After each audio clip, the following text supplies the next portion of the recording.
maanta xiisada marinka Hormuz waxa ay maraysaa meel aad u adag.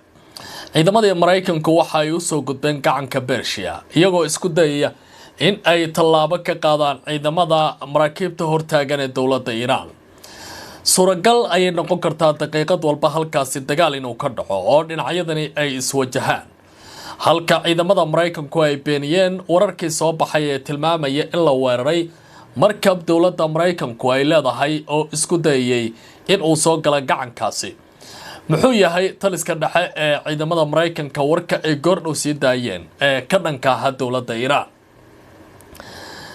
dhinaca kale waxaan eegi doonaa wararka sheegaya in ciidamo iyo waliba diyaarado aad u xoogan meel ku dhow gacanka Hormuz ay keentay dowladda Iran, taasoo saacadihii la soo dhaafay qaar ka mid ah warbaahintu ay baahinayeen.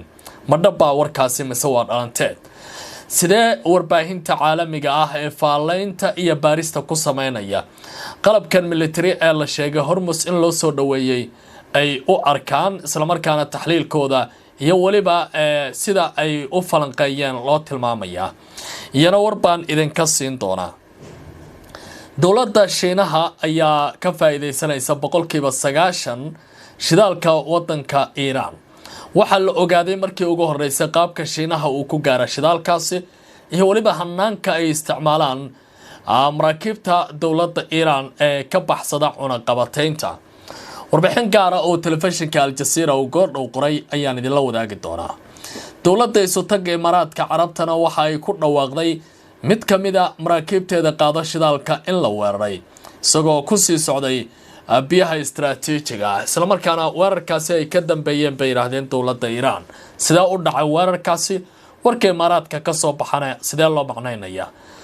dowladda Mareykanku waxa ay baahisay wararka sheegaya in maraakiibta dagaalka ee dalka Iran ay weerar ku qaadeen markab dowladda Mareykanku ay leedahay oo doonaya inuu soo tallaabo gacanka Persia, gaar ahaan halka loo yaqaano Hormuz oo ah meesha iminka xiisada iyo qalalaasuhu ay ka taagan yihiin saaka. kadib markii Trump uu ku dhawaaqay xalay in howlgalka xorriyadda uu halkaasi ka fulin doono isla markaana uu gudbin doono maraakiibta dalalka dhexdhexaadka. arrintani waxay ku soo aadaysaa iyadoo saaka wakaalada wararka ee Faris ee dowladda Iran ay ku dhawaaqeen in laba gantaal lagu celiyo mid ka mid ah maraakiibta Mareykanka ee doonaya inuu ka soo tallaabo halkaasi. Mareykanka waxa uu beeniyay wararka ay faafisay wakaalada wararka Faris oo la xiriira ilaalada gacanka Iran, kuwaas oo sheegaya in laba gantaal ay ku rideen markab Mareykan xilli uu ku sugnaa meel ku dhow jasiiradda Jask ee koonfurta marinka Hormuz, taasoo la sheegay inay ku qasabtay in uu ka laabto isku daygiisii uu ku mari lahaa marinkaasi. taliska dhexe ee ciidamada Mareykanka ayaa qoraal ay ku baahiyeen barta X maanta oo Isniina ku sheegay in aanu jirin wax markab ciidana oo Mareykanka ah oo la beegsaday ama waxyeello ay soo gaartay.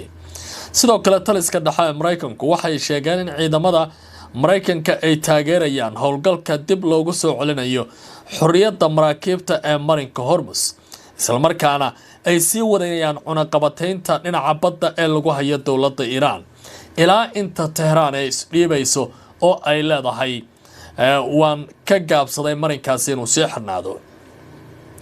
dhinaca kale ciidamada badda ayaa digniin u diray ciidamada Mareykanka iyaga oo uga diga baalili in ay soo dhawaadaan ama ay soo galaan aagga marinkaasi Hormuz.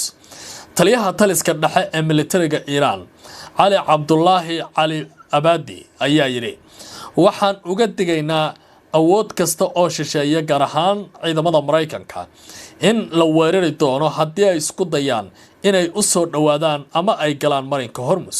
tani waxay ka dhigan tahay buu leeyahay dagaalku inuu bilaaban karo. waxuu intaas ku daray in maraakiibta ganacsiga ee doonaya in ay maraan marinkaasi ay qasab tahay in ay la xiriiraan ciidamada badda ee Iran. waxa uu sidoo kale cadeeyay in ciidamada ay si adag uga jawaabi doonaan hanjabaad kasta oo ka dhana Iran meel kasta oo ay gaarto iyo goob kasta oo ay timaadaba. mas-uulkan Iraaniga ah waxa uu sidoo kale sheegay in tallaabo kasta oo gardarro ah oo Mareykanku sameeyo ay sii adkaan doonto xaaladda cakiran ee gobolka ka taagan islamarkaana ay khatar gelin doonto baa layidhi ammaanka maraakiibta ee ku sugan goobtaasi oo ay doonayaan baa layidhi dowladda Mareykanka in ay tallaabo ka qaadaan. hadalladan ayaa yimid kadib markii madaxweyne Donald Trump uu shalay oo axada ku dhawaaqay bilowga howlgal lagu magac daray mashruuca xorriyadda kaasoo la sheegay in lagu sugayo amniga maraakiibta ganacsiga ee marinkaasi. Trump qoraal uu ku bandhigay bartiisa Truth Social waxa uu ku sheegay in Mareykanka uu bilaabayo hagida iyo ilaalinta maraakiibka ku sugan marinka laga bilaabo maanta oo Isniin isagoo xusay in dalal kala duwan ay codsadeen in ay Mareykanku adeegaasi bixiyaan. waxa uu yiri inaga oo adeegayna daraha Iran bariga dhexe ee Mareykanka waxaan u sheegnay dalalkan in aanay si ammaan ah u mari doonin baa layidhi maraakiibtooda marinkan xasaasiga ah iyo ganacsigooda iska dhaaf inay si xora oo hufan halkaasi u maraan. Trump iyo Mareykanku yaanay been idin sheegin ayuu leeyahay sargaalka u hadlay ciidamada Iran. si kastaba haddee Trump ma bixin qudhiisa faahfaahin kale oo dheeraad ah oo ku saabsan sida howlgalkan uu u bilaabanayo tan iyo bishii February. dagaalkan culus ee ka bilowday gobolkaasi waxa uu noqonayaa mid si xoogaysanaya marka la eego xaaladda kama dambaysta ah ee gobolkaasi ka taagan. waxa la ogaaday xiisadda iyo waliba marinkaasi Hormuz in ay aad u sii xoogaysanayso. saacadihii la soo dhaafay qaar ka mida warbaahinta gaar ahaan dad caana iyo baraha bulshada ayaa isticmaalay diyaarado military oo halisa kuwaasi oo la soo dhigay aagaga ku dhow marinkaasi oo dowladda Iran ay ka shaqeynayso. laakiin qaar ka mid ah telefishinada oo durbaba bilaabay baaritaano inay ku sameeyaan muuqaalada ayaa warar kuwaasi ka duwan sheegaya. muuqaal si weyn loogu faafiyo baraha bulshada ayaa lagu sheegay in uu muujinayo in Iran ay soo bandhigtay diyaarado dagaal oo military oo aad khatar u ah meel ku dhow xuduudaha xilli ay sii kordhayaan xiisadda gobolka gaar ahaan aagga marinka Hormuz oo hadda noqonaya kan ugu weyn ee sida aadka loo hadalhayo.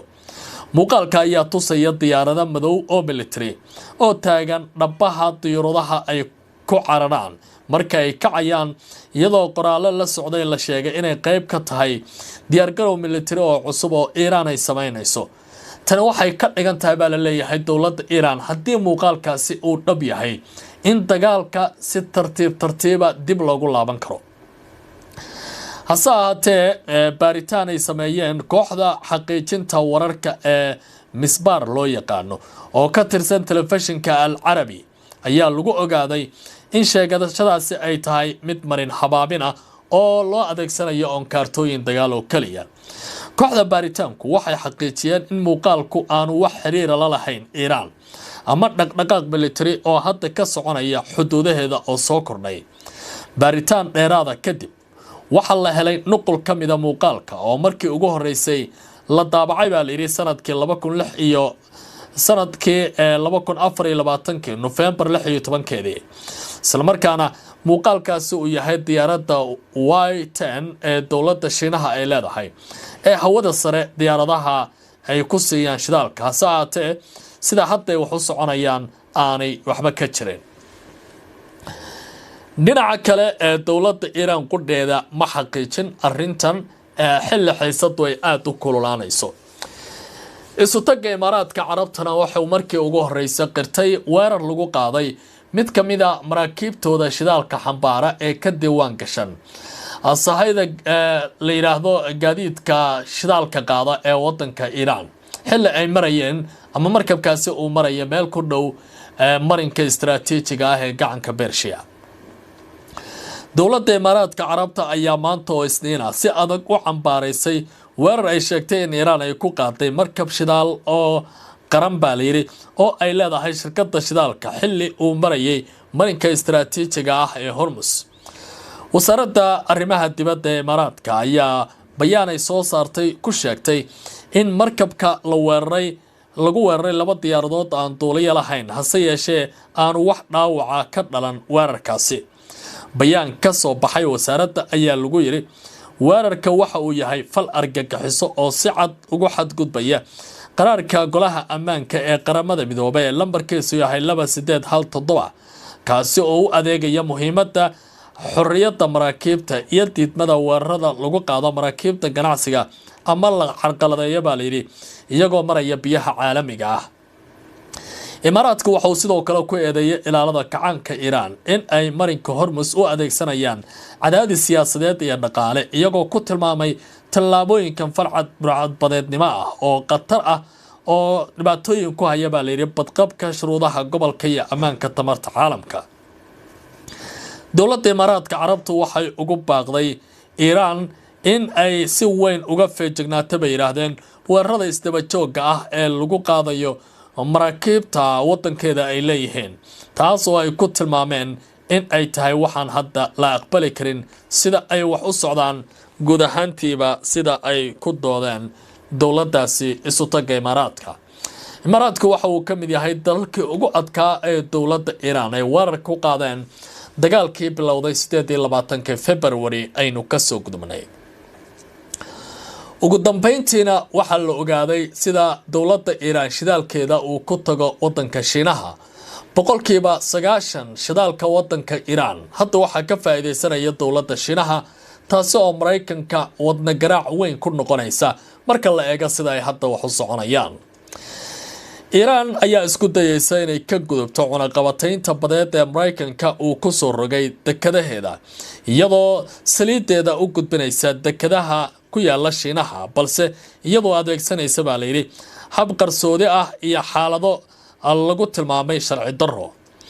warbixin uu diyaariyay wariyaha telefishinka Al Jazeera Ahmed Faal Waldin ayaa sharaxaya sida Iiraan ay u sii wadatay baa layidhi dhoofinta shidaalka iyadoo adeegsanaysa shaxnado wada dukumeentiyo aan caddayn, maraakiib damiya qalabka raadraaca iyo weliba nalalkooda, iyagoo sidoo kale ka bedelaya baa layidhi magacyada iyo asalka shaxnada ay wadaan. warbixintu waxay dul istaagtay mid ka mid ah gobolada dalka Shiinaha, halkaasi oo ay ku yaalaan warshado shifayn sidaal oo yaryar oo madax bannaan, kuwaasi oo loo yaqaano kirliga shaaxa. magacan waxaa loogu bixiyay sababo la xiriira cabirkooda oo aad ugu yar warshadaha waaweyn ee dowladda Shiinuhu ay leeyihiin.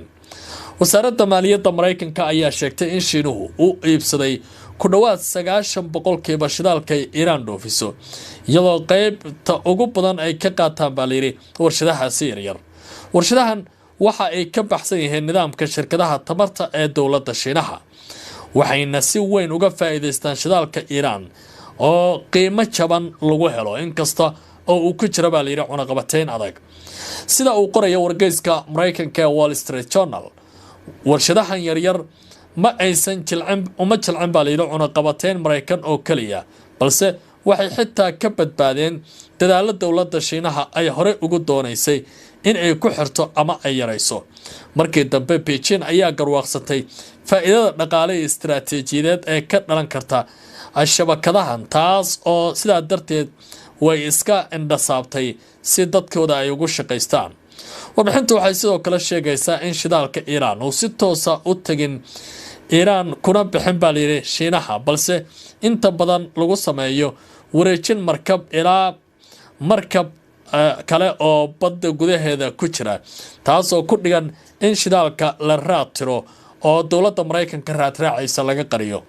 waxaa sidoo kale la bedelaa warqadaha caddeynaya halka uu shidaalkan ka yimid, waxaana sidoo kale la adeegsadaa shirkado magacuyaala oo ku yaala Aasiya iyo Khaliijka. waxaa loo yaqaanaa Shadow Fleet ama markab qarsoon oo ku shaqeeya khiyaanada la xiriirta aqoonsiga maraakiibta iyo dukumeentiyada. marka uu shidaalkan gaaro warshadaha Shiinaha, waxaa loo bedelaa shidaal sifaysan sida batrool ama shidaal warshaduhu ay u baahan yihiin, taas oo meesha ka saaraysa su'aasha ah halka uu shidaalka ka yimid. Reuters ayaa hore u sheegtay in shidaalka Iiraan ee taga Shiinaha marar badan dib loogu calaamadeeyo inuu yahay mid ka yimid Malaysia ama Indonesia, iyadoo ay sii socdaan isku dayga Iiraan inay ka baxsadaan cunaqabataynta Mareykanka. haddana dhinaca kale waxaa muuqanaya in wasaaradaha ganacsiga ee Shiinaha ay labadii bishii mamnuucday baa layidhi 5 shirkadood oo sifayn shidaal ah ay u hoggaansameen cunaqabataynta Mareykanka iyagoo Washington ku eedeysay jebinta sharciga caalamiga ah. Hadda dooda ugu weyn waxay u dhaxaysaa dowladda Shiinaha oo shidaalkaasi ka faa'iideysanaysa Mareykanka oo raba neefta inuu ku celiyo dowladdaasi Iiraan. Khiyaartayna la socotay wararka diblomaasiyadda, ganacsiga iyo waliba dagaalka ee gobolka Bariga Dhexe ayaan indhaha ku sii hayn doonaa. Nala sii jooga, ama santiin.